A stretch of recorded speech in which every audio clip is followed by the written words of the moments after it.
पॉलिमॉर्फिझमचा अर्थ काय असतो? Many forms. ठीक आहे. सुरुवातीला जेव्हा बेसिक कन्सेप्ट शिकत होतो ऑब्जेक्ट ओरिएंटेड प्रोग्रामिंगच्या, तेव्हा पण शिकलो पॉलिमॉर्फिझम मध्ये पॉलीचा अर्थ असतो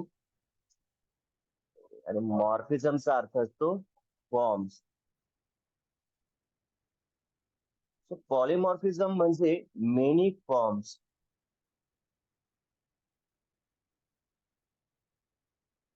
जेव्हा एखाद्या गोष्टीचे अनेक फॉर्म्स क्रिएट होतात ऑब्जेक्ट ओरिएंटेड प्रोग्रामिंग मध्ये, ते पॉलिमॉर्फिझमच्याच मदतीने करता येईल आपल्याला. आता कशाचे अनेक फॉर्म्स क्रिएट होऊ शकतात? तुम्ही प्रोग्राम्स मध्ये फंक्शन्स वापरतात, ऑपरेटर्स यूज करतात, कन्स्ट्रक्टर्स असतात. यांचे सगळ्यांचे अनेक फॉर्म्स, डिफरंट फॉर्म्स आपल्याला क्रिएट करता येतील. जेव्हा एखादा ऑपरेटर तुमच्या प्रोग्राम मध्ये वेगवेगळ्या पद्धतीने काम करत असेल, एखादा ऑपरेटर तुमच्या प्रोग्राम मध्ये वेगवेगळ्या कंडिशन्स मध्ये वेगवेगळे टास्क परफॉर्म करत असेल, तर ते पॉलिमॉर्फिझमच्याच मदतीने होतं. जेव्हा एखादा फंक्शन तुमच्या प्रोग्राम मध्ये वेगवेगळ्या कंडिशन्स मध्ये वेगवेगळी टास्क परफॉर्म करत असेल, तर ते फंक्शन ओव्हरलोडिंग झालं, म्हणजे पॉलिमॉर्फिझम झालं. सो मेनी फॉर्म्स मध्ये जर पॉलिमॉर्फिझमचा अर्थ झाला, तर ऑपरेटरचे अनेक फॉर्म्स क्रिएट करू शकतात. फंक्शन्सचे अनेक फॉर्म्स तुम्ही क्रिएट करू शकतात. कन्स्ट्रक्टरचे सुद्धा फॉर्म्स बनवता येतील. मेनी फॉर्म्स बनवता येतात. सो यालाच पॉलिमॉर्फिझम म्हणतात. आता सी प्लस प्लस मध्ये ऑपरेटर, फंक्शन्स आणि कन्स्ट्रक्टर्स यायचं पॉलिमॉर्फिझम मध्ये. पॉलिमॉर्फिझमचे टाइप्स लिहून देतो आधी, त्याच्यावरती आपण डिस्कस करू. Direct shortcut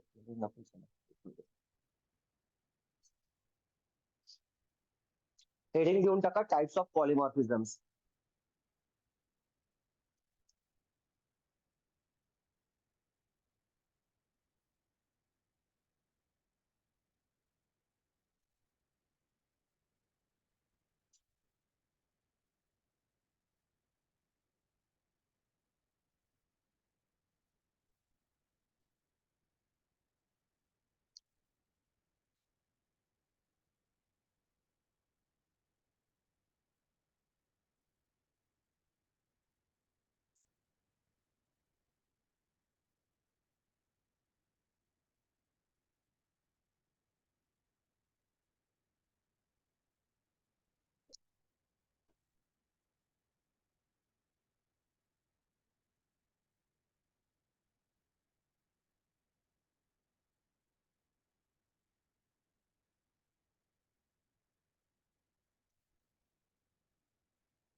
types of polymorphism मध्ये मग दोन प्रकारचे पॉलिमॉर्फिझम येतात: कंपाईल टाइम पॉलिमॉर्फिझम आणि run time polymorphism. C plus plus मध्ये ऑपरेटर ओव्हरलोडिंग, फंक्शन ओव्हरलोडिंग आणि कन्स्ट्रक्टर ओव्हरलोडिंग होतं. जावामध्ये ऑपरेटर ओव्हरलोडिंग सपोर्टेड नाहीये. जावामध्ये फक्त फंक्शन ओव्हरलोडिंग आणि कन्स्ट्रक्टर ओव्हरलोडिंग आहे. रन टाइम पॉलिमॉर्फिझम मध्ये एकच आहे, डायनॅमिक डिस्पॅच मेथड. म्हणजेच फंक्शन ओव्हररायडिंग. C++ मध्ये पण हे जे नाव बदललंय तिथं virtual फंक्शनने run time polymorphism implement केलं जायचं. जावामध्ये त्याला नाव दिलं गेलं डायनामिक डिस्पॅच मेथड. सो ओव्हरलोडिंगचा अर्थ आहे टेकिंग मेनी फॉर्म्स. जेव्हा त्या गोष्टीचे अनेक फॉर्म्स तुम्ही बनवतात त्याला प्रोग्रामिंगच्या भाषेत ओव्हरलोडिंग म्हणतात. जेव्हा फंक्शन मल्टिपल टाइम्स तुम्ही बनवणार, मेनी फॉर्म्स क्रिएट करणार, म्हणजे फंक्शन ओव्हरलोड झालेलं आहे. जेव्हा कन्स्ट्रक्टरला तुम्ही मेनी फॉर्म्स क्रिएट करणार एका कन्स्ट्रक्टरचे, तर ते कन्स्ट्रक्टर ओव्हरलोडिंग झालं. तो ओव्हरलोडिंगचा अर्थ आहे टेकिंग मेनी फॉर्म्स. आणि मग कंपाईल टाइम आणि रन टाइम. जे कंपाईल टाइमला घडणार त्याला कंपाईल टाइम पॉलिमॉर्फिझम म्हणणार, जे रन टाइमला घडतात त्याला रन टाइम पॉलिमॉर्फिझम म्हटलं जातं. सो पॉलिमॉर्फिझम मध्ये आपल्याला फंक्शन ओव्हरलोडिंग, कन्स्ट्रक्टर ओव्हरलोडिंग आणि फंक्शन ओव्हररायडिंग ह्या सगळ्या गोष्टी शिकायच्या. स्टेप बाय स्टेप शिकूयात. टाइप्स लिहून झाले असतील तर पुढे कंटिन्यू करूयात.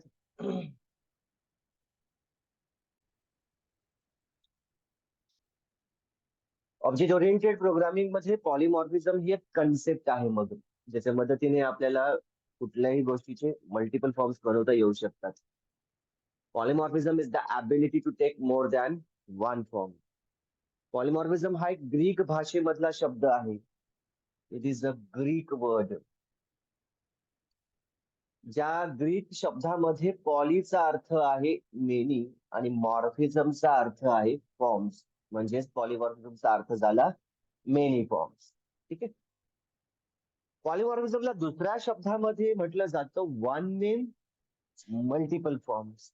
C++ झालं असेल, पॉलिमॉर्फिझम जे शिकला असणार त्यांना लगेच याचा अर्थ पण कळून गेला. एकच नाव घ्यावं लागतं, नावं सारखी असतात पण कामं वेगवेगळी असतात, त्यालाच म्हणतात पॉलिमॉर्फिझम. सो पॉलिमॉर्फिझमचा अर्थ आहे मेनी फॉर्म्स. आणि त्याला दुसऱ्या शब्दात काय म्हटलं जातं अजून? One name multiple forms. In Java, functions and constructors can take many forms. C++च्या कंपॅरिझन मध्ये जावा मध्ये काय काय ओव्हरलोड केलं जातं, तर कंपाईल टाइम पॉलिमॉर्फिझम मध्ये जावा मध्ये फक्त फंक्शनची ओव्हरलोडिंग होईल आणि कन्स्ट्रक्टरची ओव्हरलोडिंग होणार. Operator overloading is not supported in Java.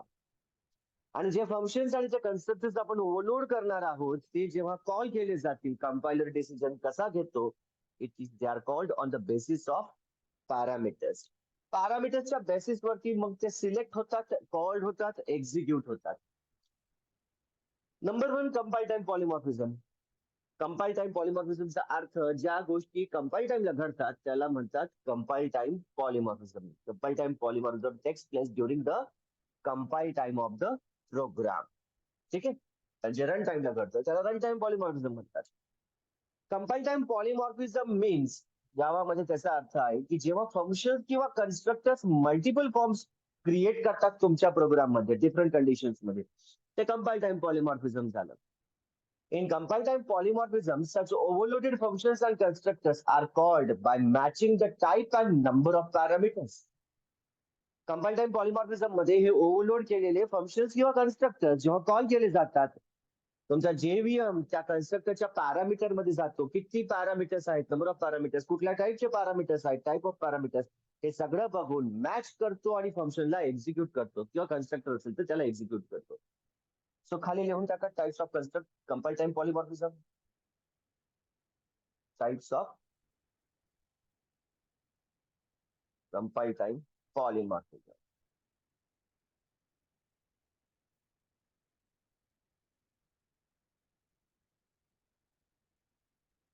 Function overloading,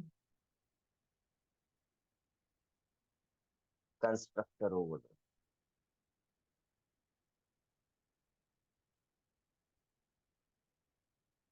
So now let us see what is function overloading. Function overloading काय असतं बघून घेऊया.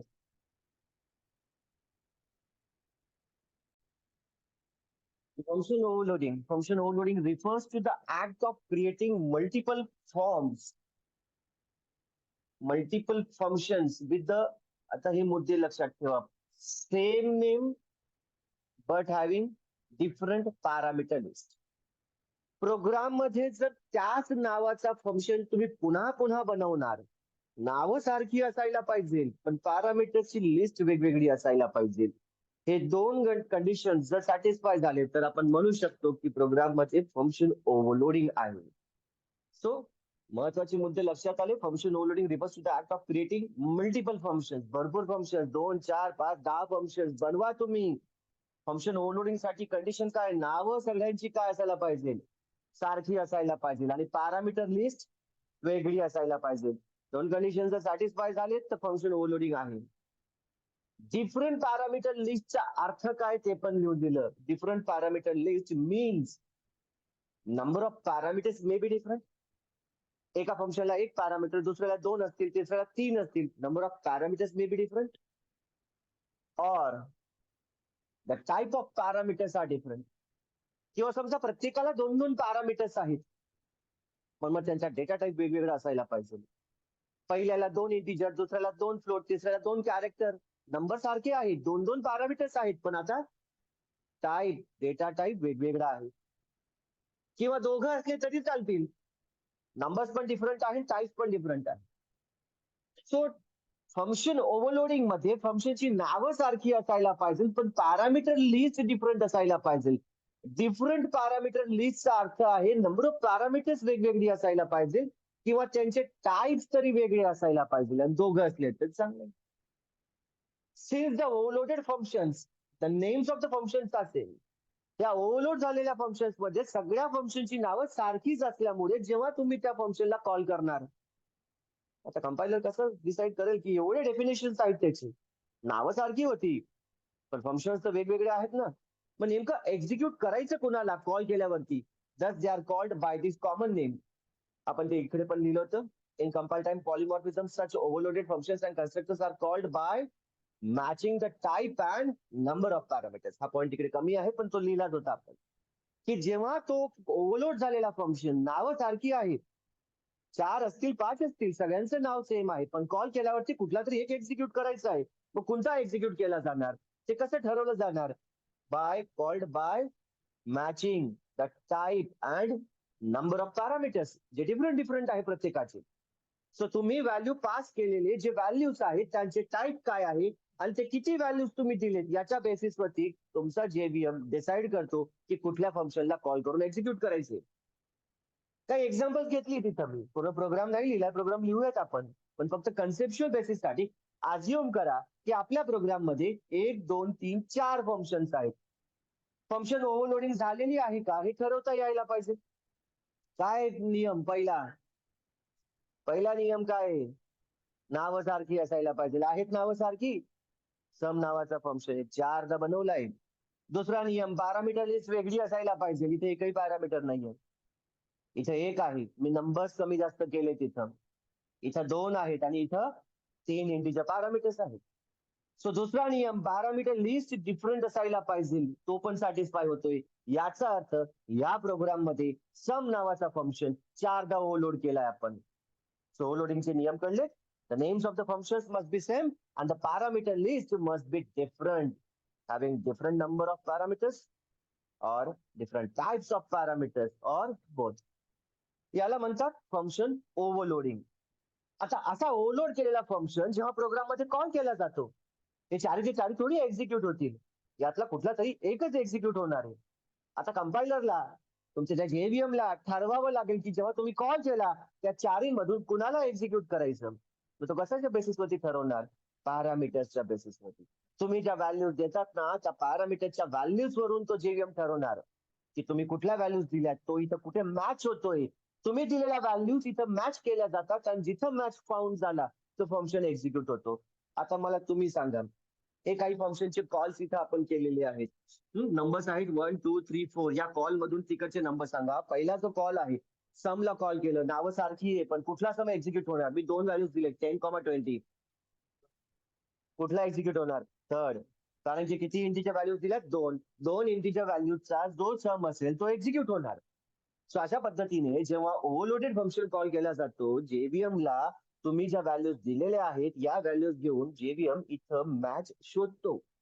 हे जिथं मॅच झालं पॅरामीटर्स तो एक्झिक्यूट होणार.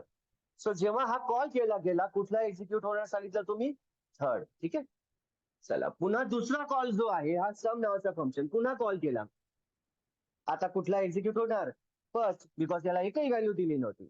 जेव्हीएम असा सम शोधतो ज्याला एकही पॅरामीटर नव्हता. सो हा पहिला एक्झिक्यूट होणार त्या केसमध्ये. ठीक आहे. तिसऱ्यांदा पुन्हा प्रोग्राम मध्ये सम नावाचा फंक्शन कॉल केला आणि 1, 2, 3, 4 इंटिजर व्हॅल्यूज पॅरामीटर मध्ये दिला. कुठला एक्झिक्यूट होणार आहे? तिथं 4 पॅरामीटर्स, 4 इंटिजर पॅरामीटरचा सम आपल्या प्रोग्राम मध्ये नाहीये. अशा वेळेस हा एक एरर आहे. तसा फंक्शन 4 पॅरामीटरचा जर जेव्हीएम ला नाहीच मिळाला तर तो एक एरर असेल. चौथ्यांदा पुन्हा फंक्शन सम कॉल केला आणि एक इंटिजर व्हॅल्यू दिली. कुठला एक्झिक्यूट होईल? सेकंड, बिकॉज त्याला एकच इंटिजर पॅरामीटर होता. सो या कॉल केल्यानंतर तो दुसरा सम नावाचा फंक्शन एक्झिक्यूट केला जाईल.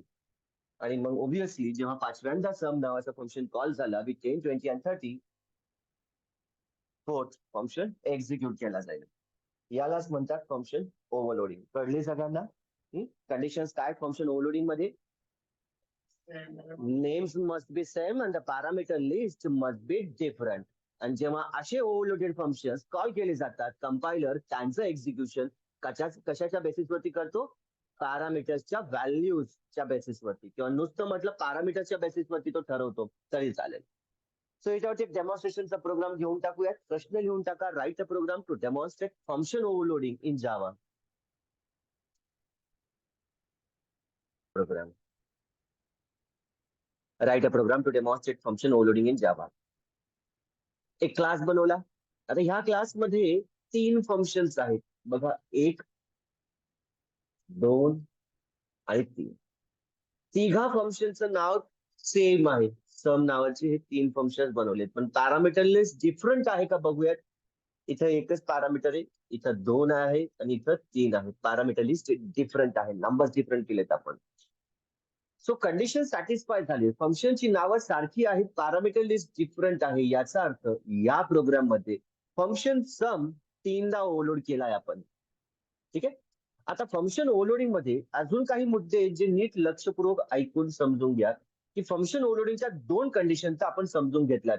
की फंक्शनची नावं सारखी असायला पाहिजे, पॅरामीटर लिस्ट डिफरंट असायला पाहिजे. पण फंक्शन मध्ये नाव आणि पॅरामीटर्स असतं का? रिटर्न टाइप पण असतं. What about the return type in function overloading? Return टाइपचं फंक्शन ओव्हरलोडिंग मध्ये कुठलाही रोल नाहीये. सारखे असले तरी चालतील, वेगळे असले तरी चालतील, फरक पडत नाही. जर असे प्रश्न तुम्हाला कोणी विचारले तर तुम्हाला उत्तर देता येतात.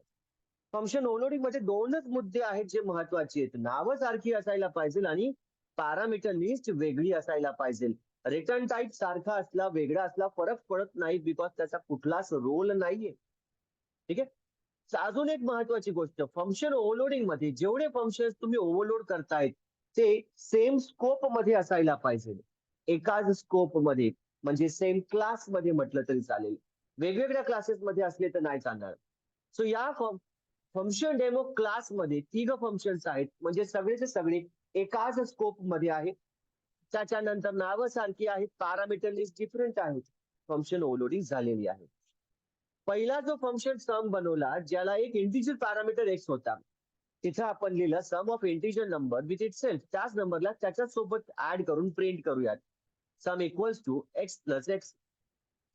दुसरा जो फंक्शन सम आहे त्याला 2 इंटिजर पॅरामीटर एक्स आणि वाय होती. मग आपण त्याच्या डेफिनेशन मध्ये लिहिलं सम ऑफ 2 इंटिजर्स आणि प्रिंट केलं sum equals to x plus y. तिसरा जो सम आहे त्याच्या पॅरामीटरला 3 इंटिजर पॅरामीटर्स आहेत एक्स वाय झेड. आपण प्रिंट केलं आहे sum of 3 integers sum equals to x plus y plus z. Main मध्ये गेलो, ऑब्जेक्ट बनवला क्लास फंक्शन डेमोचा एफ नावाने आणि 3 फंक्शन्स कॉल केले, एफ डॉट सम, एफ डॉट सम आणि एफ डॉट सम. फंक्शनचं नाव सारखं असल्यामुळे कॉल करताना त्याच कॉमन नेमने ते कॉल होतात. पण एक्झिक्युशन कुणाचं होणार ते डिपेंड करतं तुम्ही पॅरामीटर मध्ये कुठली व्हॅल्यू दिली आहे. सो जेव्हा पहिला सम कॉल केला पॅरामीटर मध्ये एकच इंटिजर व्हॅल्यू होती. जेव्हीएम आता तिघांमधून शोधतो की असा कुठला सम आहे ज्याला एकच इंटिजर पॅरामीटर आहे. जर मॅच फाउंड झाला तर तो फंक्शन ज्याला एक इंटिजर पॅरामीटर आहे एक्झिक्यूट होणार.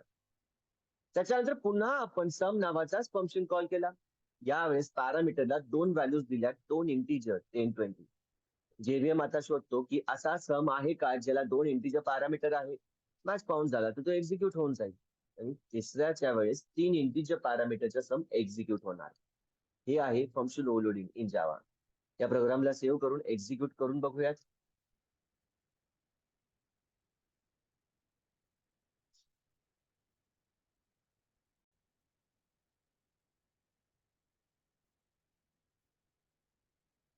आणि कंपाईल करूया javac function demo dot जावा.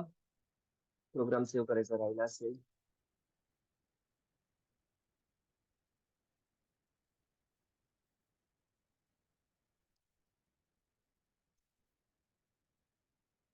Function demo dot Java compile झाला. एक्झिक्यूट करूया Java function demo.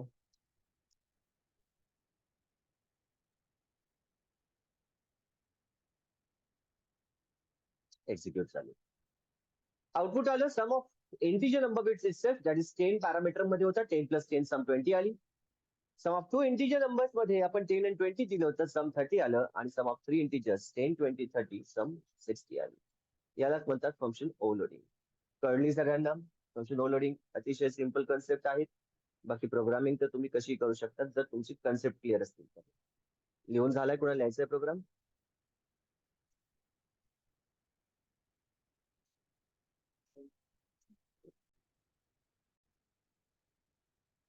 Write a program to calculate the area of circle, rectangle आणि triangle by using function overloading in Java.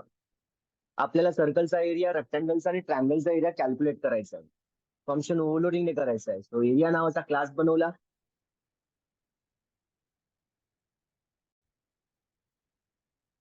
Area नावाचा class बनवला. आता 2 variable का declare केले? Because काही ठिकाणी एरिया इंटिजर मध्ये येणार आहे, काही ठिकाणी फ्लोट मध्ये येणार आहे. म्हणून मी एक फ्लोट AR घेतला आणि एक इंटिजर A घेतला एरियाला स्टोअर करायला.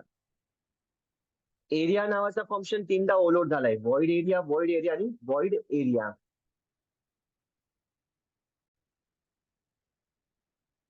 पहिला एरिया नावाचा फंक्शन सर्कलसाठी बनवायचा होता. सर्कलला रेडियस हे एकच लागतं. तो एकच पॅरामीटर आहे रेडियससाठी, इंटिजर R. सर्कलचा एरिया फ्लोट मध्ये येणार होता म्हणून फ्लोट AR यूज केला. AR इक्वल्स टू फॉर्म्युला काय होता? πr². सो पाय 3.142 लिहिला. F लावायला विसरू नका. Into R. सर्कलचा एरिया कॅल्क्युलेट झाला, AR मध्ये स्टोअर झाला. पुढे जाऊन एरिया ऑफ सर्कल प्रिंट केला. दुसरा एरिया नावाचा फंक्शन रेक्टँगल साठी ओव्हरलोड केला. रेक्टँगलचा एरिया काय असतो? Length into breadth. 2 parameters integer L आणि इंटिजर B डिक्लेअर केलं.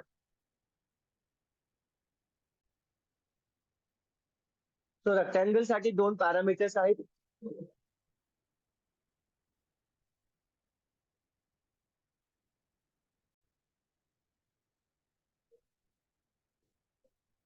बरं, तिसरा एरिया नावाचा फंक्शन जो बनवला इथं, एरिया ऑफ ट्रायंगल फॉर्म्युला माहितीये? 1/2 इंटू बेस इंटू हाईट. म्हणजे आपल्याला 2च पॅरामीटर लागणार होते. आता बघा, इथं पण 2 पॅरामीटर होते, इथं पण 2 पॅरामीटर. नियम माहितीये, नंबर्स वेगळे असायला पाहिजे किंवा टाईप वेगळे असायला पाहिजे. आता इथं 2 पॅरामीटर आणि इथं पण 2 होते, म्हणजे नंबर सारखे झालेत ना. मग मी काय वेगळं केलं इथं?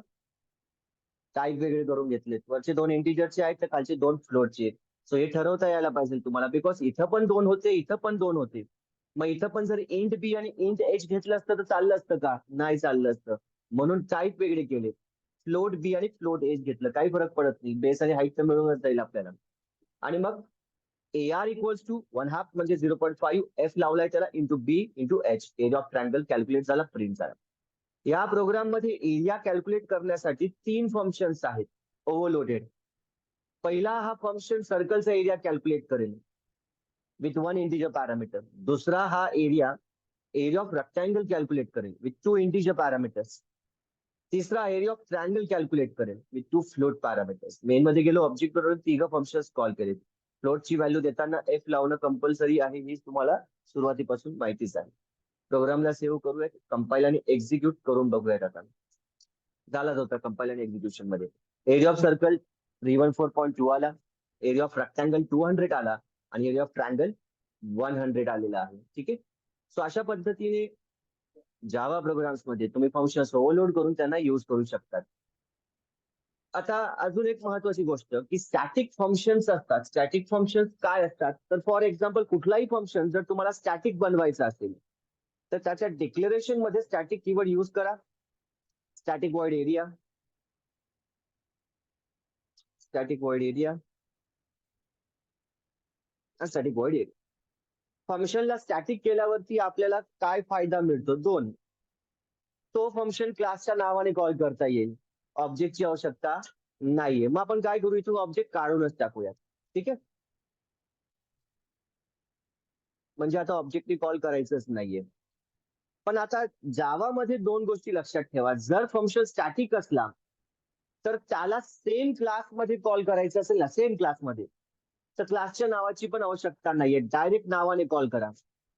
हा, क्लास बदलला तर क्लासच्या नावाने कॉल करा. म्हणजे आता फॉर एक्झाम्पल एरिया नावाचा क्लास आहे, मी दुसरा क्लास बनवतो, फॉर एक्झाम्पल क्लास सॅम्पल, आणि आता या सॅम्पल क्लासमध्ये क्लास एरियाच्या फंक्शन कॉल करायचा असेल, आणि जर तो फंक्शन स्टॅटिक असेल तर याला जेव्हा दुसऱ्या कॉलमध्ये करणार तर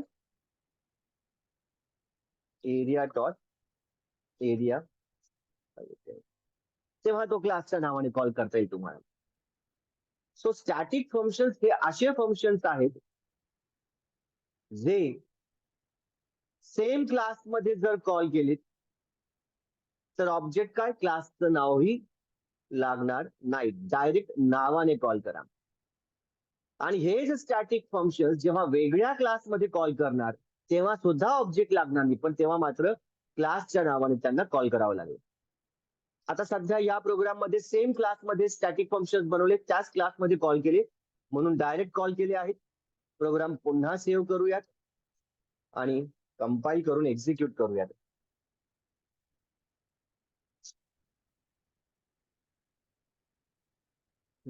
इथे एक गोष्ट अशी आहे की स्टॅटिक फंक्शनचा अजून एक नियम लक्षात ठेवा. जे फंक्शन स्टॅटिक असतात त्या फंक्शन मध्ये जे काही व्हेरिएबल्स तुम्ही यूज करणार ते सुद्धा स्टॅटिक असायला पाहिजे. AR हा फ्लोट AR हा साधा व्हेरिएबल आहे, स्टॅटिक नाहीये, नॉन स्टॅटिक आहे तो. सो जे व्हेरिएबल स्टॅटिक नसतील ते तुम्हाला यूज नाही करता येणार स्टॅटिक फंक्शन मध्ये. मग त्यासाठी स्टॅटिक व्हेरिएबल्स पण बनवता येतात by using the same static keyword. आता पुन्हा सेव्ह करून कंपाईल करून एक्झिक्यूट करूयात. कंपाईल केला, एक्झिक्यूट केला. सर्कल, रेक्टँगल आणि ट्रायंगल. सो फंक्शन ओव्हरलोडिंगचा प्रोग्राम कसा लिहायचा ते कळलं तुम्हाला. इव्हन आता स्टॅटिक डेटा मेंबर्स आणि स्टॅटिक फंक्शन्स कशी बनवली जातात, अतिशय सिंपल आहे, by using the static keyword.